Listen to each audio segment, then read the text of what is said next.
Assalamualaikum warahmatullahi wabarakatuh. Bismillahirrahmanirrahim. Tema malam hari ini kita akan belajar tentang bersih-bersih. Tapi bukan bersih-bersih fisik ya, tapi bersih-bersih sisi dalam diri kita. Minggu ini kita belajar cara membersihkan pikiran.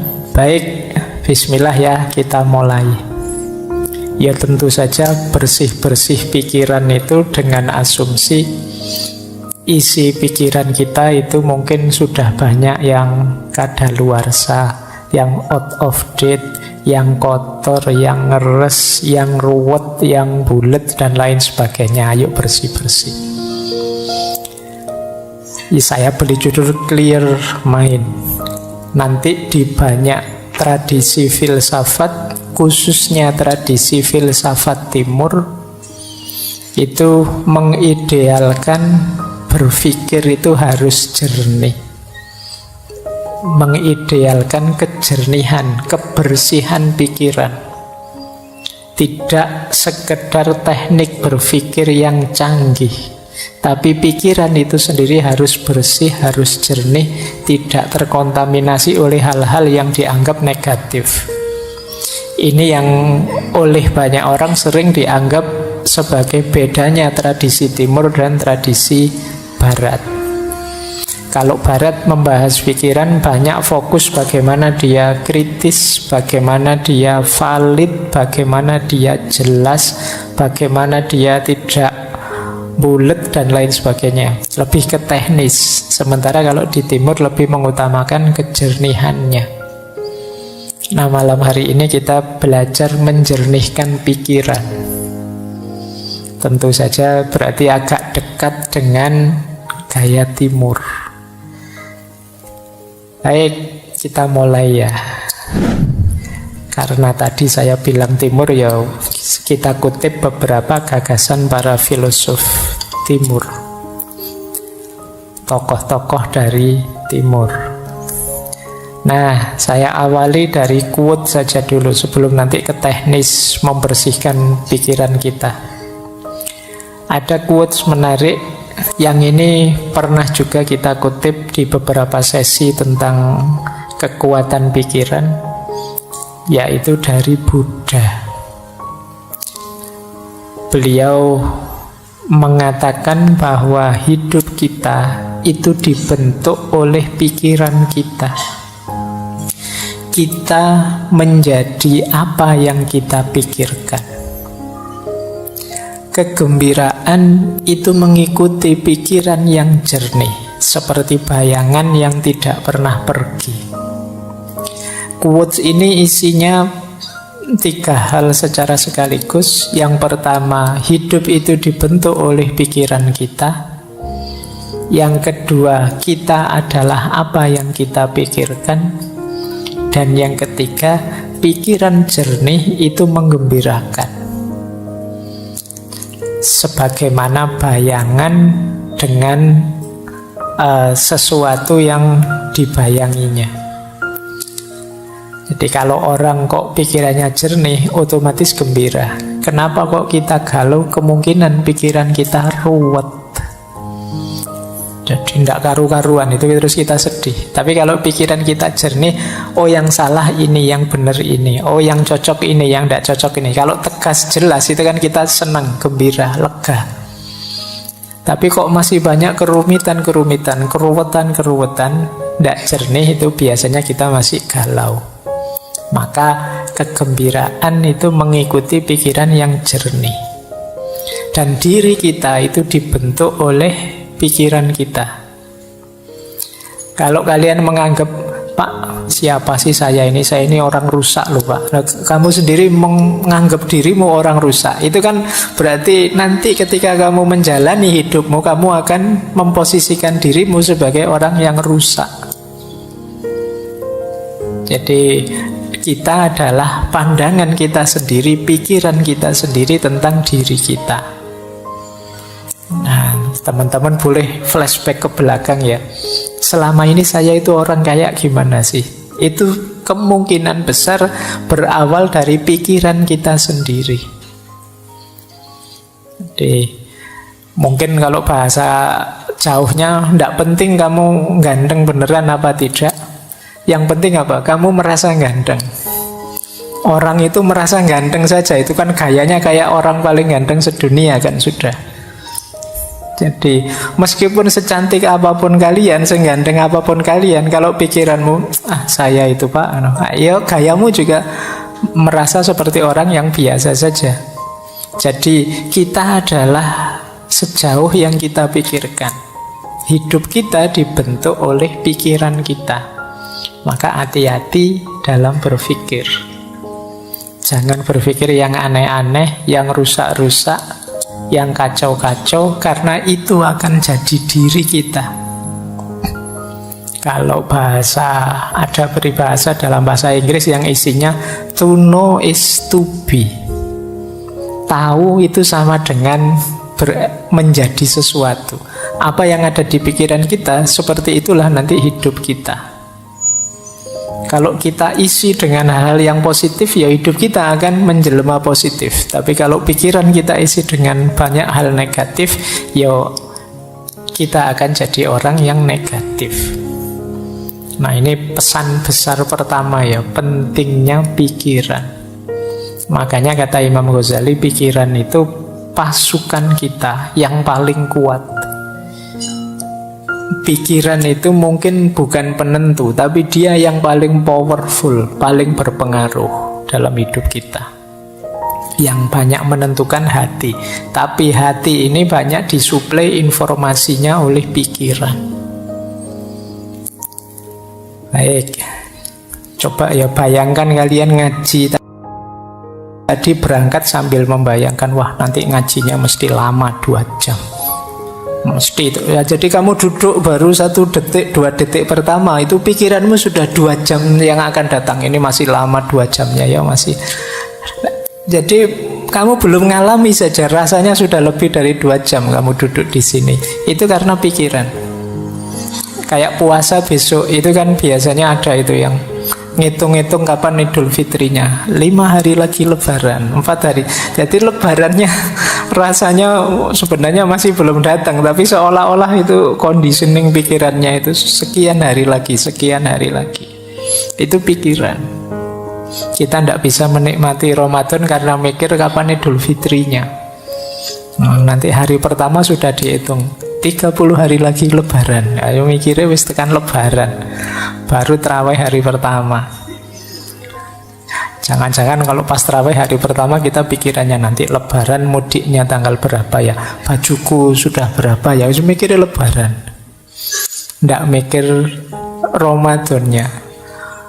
Barang siapa yang begitu datang Ramadan seneng, itu diharamkan neraka. Yuk, begitu Ramadan datang kamu seneng, tapi Ramadannya sendiri datang kamu lupa. Yang hadir di pikiranmu lebih banyak Idul Fitrinya sama liburan kuliahnya. Jadi kupuh prei sama seneng-seneng Idul Fitrinya sampai lupa Lebaran. Itu pikiran. Hidupmu, gayamu, orientasimu ya ditentukan oleh pikiran. Maka penting pikiran yang jernih. Ada lagi kalimat dari Zhuangzi. Kalau ini salah satu tokoh dari Taoisme. Dulu pernah kita bahas khusus beliau ini. Kata dia begini, mereka yang mengikuti Tao. Tao itu artinya jalan. Ini konsepnya mungkin agak dekat dengan kalau dalam Islam ada thariqat, sama-sama jalan. Meskipun definisinya agak harus didalami lagi, tidak sederhana tahu itu. Tapi siapa yang mengikuti tahu pasti memiliki pikiran yang jernih. Orang yang pikirannya jernih ini, mereka tidak membebani pikiran mereka dengan kecemasan. Dan luwes, lentur, mudah menyesuaikan diri dengan kondisi eksternal. Ini cirinya orang yang pikirannya jernih. Orang yang mengikuti jalan pikirannya akan jernih. Kalau pikirannya jernih, dia ini mudah menyesuaikan dengan kondisi situasi di sekelilingnya dan tidak mudah cemas. Kalau teman-teman kok merasa sering cemas, kemungkinan pikirannya belum jernih. Saya tidak bilang tidak jernih ya. Nanti kalau kamu tersinggung. Jadi pikiranmu mungkin belum jernih. Perlu dijernihkan kembali. Malam hari ini kita latihan pelan-pelan nanti menghadapi pikiran yang tidak jernih ini. Saya tambah 3 lagi dari beberapa. Yang pertama dari Erich Fromm, psikolog, psikoanalis, filosof yang pernah kita bahas tentang cinta. Kata dia, punya pikiran yang jernih dan ruang yang bersih memungkinkanmu untuk berpikir dan bertindak secara bertujuan, tidak asal-asalan. Jadi kalau pikiran kita jernih itu mengorientasikan tindakan itu enak. Tapi kalau pikiran kita ruwet, kadang kita tidak tahu kenapa melakukan ini, kenapa melakukan itu. Pokoknya isinya pikiran bulat. Nah, ini membuat kita bertindaknya juga tidak kontrol. Karena pikiran menentukan diri kita. Atau kata yang dari India, Naval Ravikant, ini sebenarnya bisnismen tapi juga penulis. Kata dia, kita mengatakan bahwa kita menginginkan peace of mind, tetapi sebenarnya yang kita inginkan adalah peace from mind. Nah, ini menarik. Kata Ravikant ini, kita itu kan sering bilang saya ingin tenang, pikiranku ingin tenang, peace of mind. Tapi sebenarnya bukan pikiranku ingin tenang, tapi peace from mind. Peace from mind itu mungkin mudahnya kita definisikan ada banyak hal yang harus kita buang, kita sisihkan yang ada di pikiran kita itu, karena mungkin tidak penting, tidak urgent. Dari situ terus muncul ketenangan. Ini namanya peace from mind. Tidak sekedar peace of mind. Peace of mind itu mungkin sifatnya tidak bisa lama. Tenang dulu sebentar, kayak kalau kemarin pakai teorinya Schopenhauer kan pakai musik saja bisa untuk peace of mind. Tapi kalau peace from mind, membersihkan pikiran dari hal-hal yang tidak penting, tidak jelas, tidak ada gunanya, itu akan menenangkan. Nah, silahkan nanti teman-teman ya, boleh dicermati isi kepala kita itu selama ini apa saja sih. Bisa tidak teman-teman coba dibayangkan sejak tadi pagi sampai malam hari ini itu sempat mikir apa saja? Berapa banyak yang dipikirkan itu hal-hal penting, dan berapa banyak hal-hal biasa saja, dan berapa banyak hal-hal tidak penting? Atau jangan-jangan ada pikiran-pikiran yang merusak, pikiran-pikiran negatif. Nah, kita jarang ya mencermati pikiran kita sendiri. Kira-kira yang paling mempengaruhimu itu pikiran-pikirannya siapa? Atau pikiran yang seperti apa? Atau berita informasi yang seperti apa? Terus kamu nilai, ini penting enggak sih? Ini ada gunanya enggak sih? Kayak filternya Socrates dulu itu. Ini kalau saya enggak tahu, ada gunanya enggak sih untuk hidupku? Terpengaruh enggak sih saya kalau saya enggak tahu ini? Coba ya nanti kamu cek lagi. Kalau masih bingung juga caranya gimana sih Pak? Kamu buka WA-mu sajalah. WA grup atau WA yang kamu sendiri itu kira-kira info-info di situ itu hal-hal penting atau ya isinya iseng semua saja. Semuanya isinya share, komen, like, dan isinya bongso ngono-ngono kuwi. Semuanya copy paste. Nah, kira-kira kalau kamu ndak ngerti itu, kira-kira ada gunanya ndak sih? Kalau misalnya dicoba ya, coba kalau ndak usah kamu baca info-info di grup-grup WA-mu itu 1-2 hari saja, terus hari ketiga kamu buka, kamu ketinggalan informasi banyak ndak sih? Ada hal penting yang terlewat ndak sih? Atau ya biasa saja itu Pak, saya bisa langsung ngikuti di hari ketiga itu, langsung bisa ngobrol lagi, ndak ada yang ketinggalan sama sekali. Oh berarti mungkin banyak pembicaraan yang ndak penting. Nah, coba ya kamu sendiri yang ngecek Sejauh mana sih aktivitasmu sehari-hari itu bermakna? Ayo, sejak pagi sampai malam hari ini sudah melakukan apa saja? Berapa persen dari yang kita lakukan itu hal penting, berapa persen hal rutin, dan berapa persen hal tidak penting? Nanti akan kelihatan siapa diri kita. Baik, saya lanjutkan. Ini yang terakhir, ada pandangan dari Paulo Coelho. Ini penulis. Tulisannya banyak, kata dia, santailah, biarkan pikiranmu menjadi kosong, dan kejutkan dirimu dengan harta karun yang mulai mengalir dari jiwamu. Jangan lupa, jiwa kita ini khazanah yang luar biasa.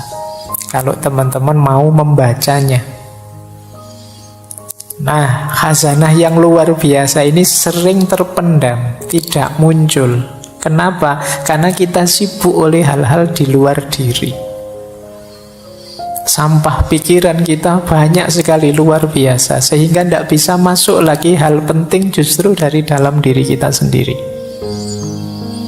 Maka kata Coelho, santailah, coba, tidak usah mikir apa-apa, biarkan dirimu jernih. Nanti ada banyak hikmah yang mengalir dari jiwamu. Ada banyak wawasan-wawasan yang mungkin mengejutkanmu. Jadi makanya kalimatnya, kejutkan dirimu. Betapa luar biasanya dirimu, cuma kamu tidak sadar saja. Baik ya, ini sebenarnya memprovokasi kita untuk berpikir jernih. Ayolah, menjernihkan pikiran. Hari ini banyak distraksi yang membuat kepala kita ruwet. Jadi saya sering didatangi teman-teman muda, mahasiswa dan lain sebagainya yang itu mengkonsultasikan sesuatu yang sifatnya hanya overthinking. Jadi sekedar cari ruwet saja, yang tidak ada manfaat praktisnya, tidak ada manfaat idealis nilainya untuk hidup praktisnya. Nah ini tidak saya salahkan, ya tetap luar biasa, betapapun nambah wawasan, nambah ilmu itu bagus. Tapi kalau bahasa saintifiknya kurang tepat guna. Jadi ya nambah ilmu oke saja, nambah wawasan oke saja. Tapi kalau bisa ya yang paling tepat guna, manfaat untuk meningkatkan kualitas dirimu dan kualitas hidupmu. Jadi jangan hanya dipilih, wah rasanya ini menarik Pak. Ya kalau menarik ya banyak hal menarik, luar biasa. Tapi itu manfaat enggak untuk hidupmu? Penting enggak untuk peningkatan kualitas dirimu? Nah, baik, ya mumpung masih muda. Jadi kalau timbunan wawasanmu itu sesuatu yang manfaat, baik untuk dirimu dan untuk lingkunganmu, ya insya Allah nanti kalian akan jadi orang yang hidup seperti dijanjikan Allah. Semakin nambah ilmunya, semakin tinggi derajatnya. Baik, bismillah, yuk kita mulai bersih-bersih. Ya, ini yang ada di pikiran kita, yang penting dibersihkan. Nanti pelan-pelan ya kita bersihkan satu-satu. Yang pertama, negative thinking. Yang kedua, overthinking. Yang overthinking nanti kita langsung shortcut saja bagian praktisnya, karena kita sudah pernah membahas ini, meskipun digabung dulu dengan insecurity. Dan yang ketiga, dirty mind. Dirty mind itu pikiran yang kotor. Ya biasanya kalau kalian buka kamus, dirty mind itu pikirannya itu arahnya ke situ-situ terus. Ya situ-situ kalian ngerti lah ya, sudah balik semua kan ini. Saya tidak perlu menjelaskan detail, apalagi dikasih ilustrasi gambar kan tidak perlu. Kalian sudah ngerti, pikiranmu gambarnya sudah begitu semua. Ini pikiran kotor. Mungkin kalian gelisah, ini caranya piye ya menghapus ini. Begitu melihat terkenang-kenang terus. Video tahun berapa itu masih ada gambarnya di sini nempel.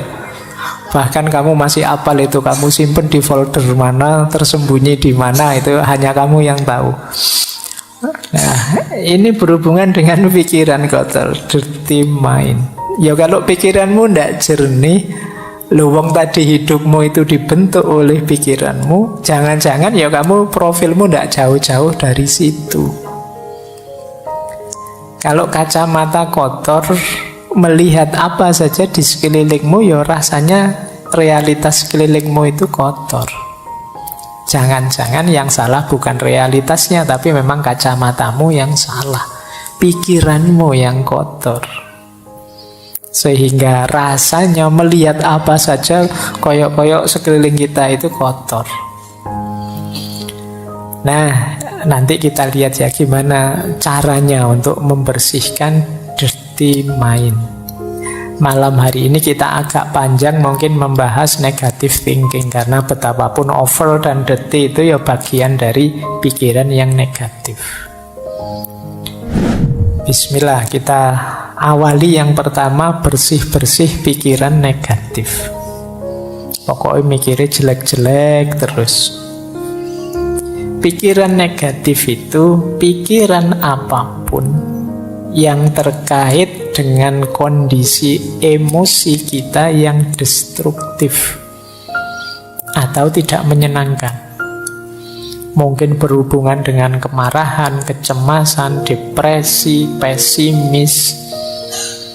Pokoknya melihat apa-apa serba negatif. Jadi pikiran negatif itu lihat sisi buramnya sesuatu.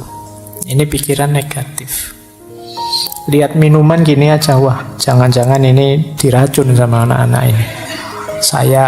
Jangan-jangan ada yang benci saya, ada yang... Ini pikiran negatif.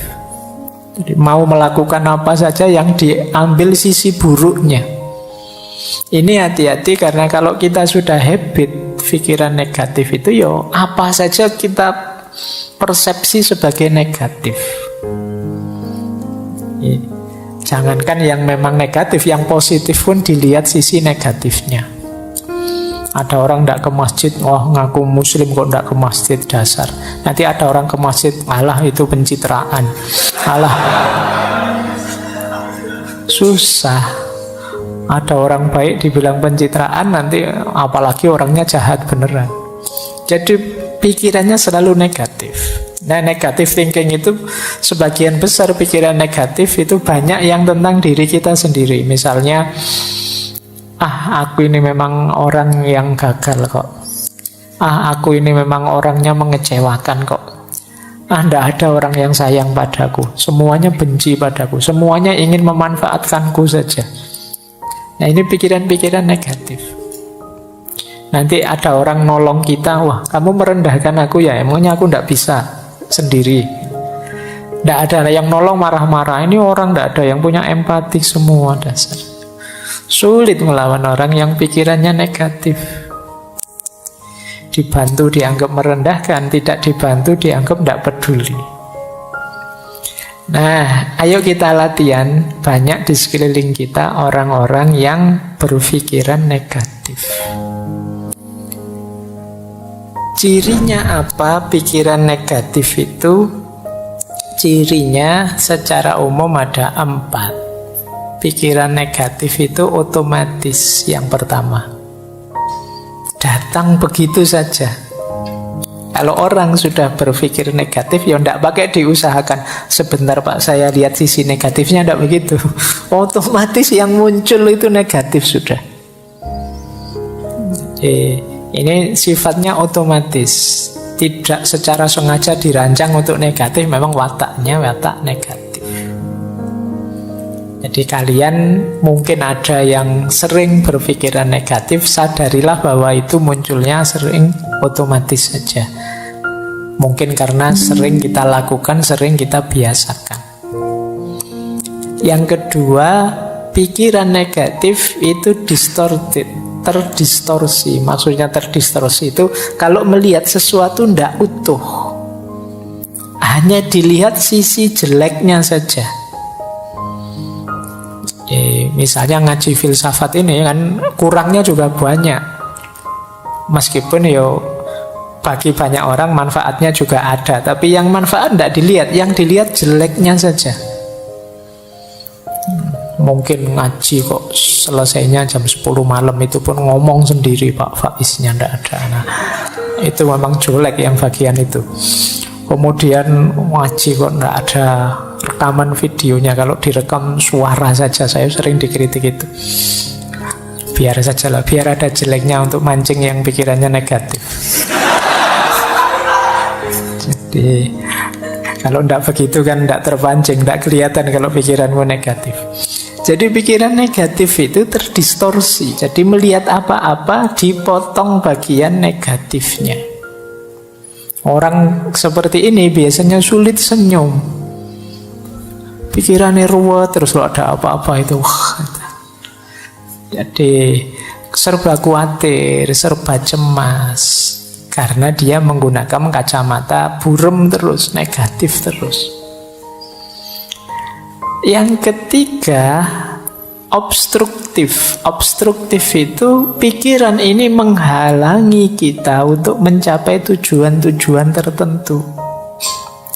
Karena pikiran negatif ini akhirnya kita kuliahnya tidak bisa maksimal.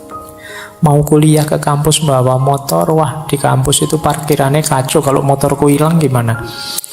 Mau ke kampus naik trans, nanti naik trans itu kadang ya tidak jelas juga, nanti jangan-jangan aku malah telat, jangan-jangan mau bareng temen nanti malu, nanti masuk bareng wong punya motor sendiri malah manunya bareng. Jadi pikirannya ruwet, akhirnya ya tujuan-tujuan hidup banyak yang tidak terpenuhi. Itu namanya obstruktif, menghalangi kita mewujudkan keinginan.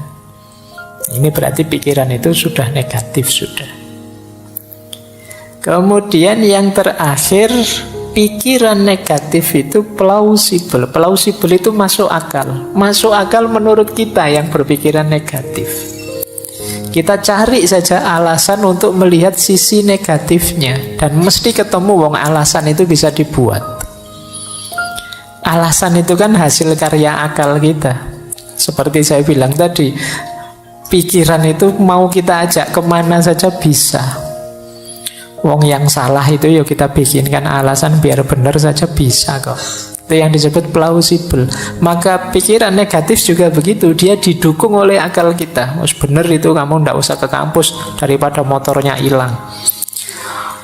Paling dosennya ngomongnya juga gitu-gitu aja, ndak ada menarik-menariknya misalnya. Mending di YouTube saja banyak, ngapain sih? Dan justifikasinya mesti ada. Mbok kamu sampai terancam DO pun dia bisa, alah kuliah itu kan ndak nomor 1. Masa depan tidak ditentukan oleh kuliah, sudahlah.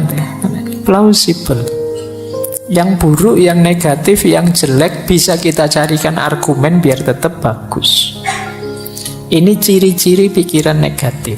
Jadi dia ini otomatis muncul, mendistorsi realitas, menghalangi keinginan-keinginan baik kita, dan kita anggap masuk akal.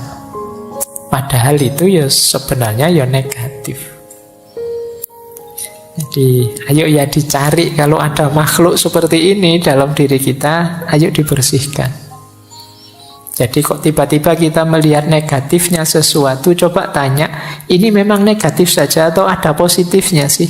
Oh ada positifnya sih, cuma tadi belum sempat saya baca, tapi menurut saya yang negatif juga perlu diperhatikan. Nah kalau ini sudah mending, sudah melihat sesuatu lebih luas, tidak sekedar melihat negatifnya saja.